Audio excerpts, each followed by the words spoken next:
Pemirsa, balapan liar di Jalan Sunset Road di depan Bali Brasco Kuta rata-rata diikuti anak usia ABG. Selain mengamankan pelaku, polisi menyita 4 unit sepeda motor.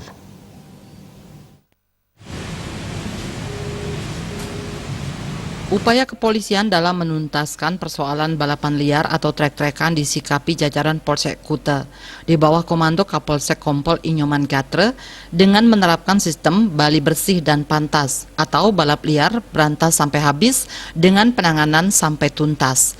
Selanjutnya pada pukul 2 WITA dini hari, aparat menerima informasi dari masyarakat bahwa di Jalan Sunset Road depan Bali Brasco terdapat beberapa anak muda yang kumpul-kumpul. Atas informasi tersebut, jajaran Polsek Kuta melakukan pengecekan dan melakukan gerakan pengamanan secara serentak menggunakan kekuatan tertutup.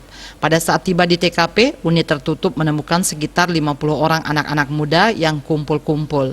Setelah mereka diamankan, selanjutnya personel yang berpakaian dinas mendatangi TKP untuk melakukan pengamanan dan penilangan. Saat diamankan, mereka belum melakukan trek-trekan, hanya sebatas kumpul-kumpul sehingga memudahkan petugas mengamankannya. Saat itu terdapat salah satu pelaku yang mencoba melarikan diri sehingga menabrak pengguna jalan lain. Ditambahkan Nyoman Gatre dalam menuntaskan persoalan balapan liar di wilayahnya, ia menekankan pada 5 pilar yang harus bersinergi dan bersama-sama dalam melakukan pembinaan, yakni kepolisian, orang tua, pihak sekolah, kepala lingkungan, dan masyarakat itu sendiri.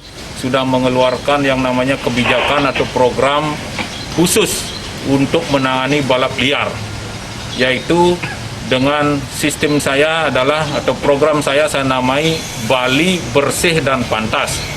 Bali itu artinya balap liar, bersih itu berantas sampai habis, dan pantas itu artinya dengan penanganan sampai tuntas. Nah, bagaimana penanganan itu? Itulah kami melibatkan yang namanya 5 pilar.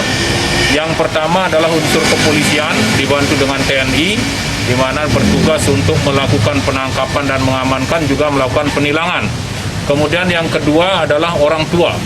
Jadi orang tua ini berperan untuk mengawasi putra-putrinya, kemudian juga ikut melakukan pembinaan. Karena mungkin di antara mereka suka berbohong. Ya, seperti ini kami lakukan penangkapan atau mengamankan yang ketiga kali. Karena pertama kami lakukan penangkapan 3, kemudian kedua 3, dan ini 7. Sementara itu, setelah sempat diberi pembinaan di Mapolsek Kuta, ke-7 pelaku balapan liar dikembalikan ke orang tuanya masing-masing dengan syarat menyerahkan surat keterangan dari kepala lingkungan dan berjanji tidak mengulangi lagi perbuatannya. Sedangkan 4 sepeda motor masih disita polisi dalam proses tilang. Raiswantara, Bali TV.